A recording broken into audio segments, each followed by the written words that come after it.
10 سال کی بچی پر روزہ فرض ہے، 10 سال کی بچی نفلی روزہ رکھے گی۔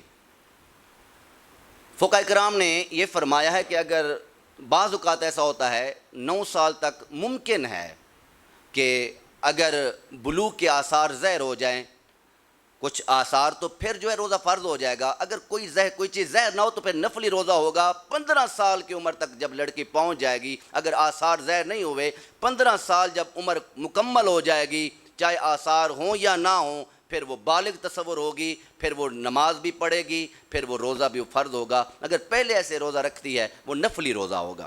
حاملہ عورت کو الٹی آ جائے تو روزہ ٹوٹ جاتا ہے۔ دیکھیں، الٹی سے روزہ نہیں ٹوٹتا۔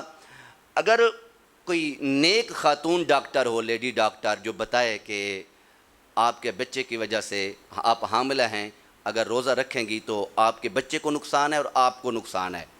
نیک عورت ہو، مسلمان ڈاکٹر ہو، عیسائی یا کوئی غیر مسلم، ان کو تو روزے کی اہمیت کا نہیں پتہ نا۔ مسلمان بھی ہو، نیک متقی پرہیزگار ہو، جس کو پتہ ہو کہ روزے کی اہمیت کیا ہے، لیکن اس کے باوجود بھی اگر وہ کہہ دے کہ نقصان ہے تمہارے لیے، تو وہ روزہ چھوڑ سکتی ہے عورت، روزہ چھوڑ دے، اور اس کی قضا ضروری ہوگی۔ جب طبیعت ٹھیک ہو جائے گی اس کی قضا کرے گی۔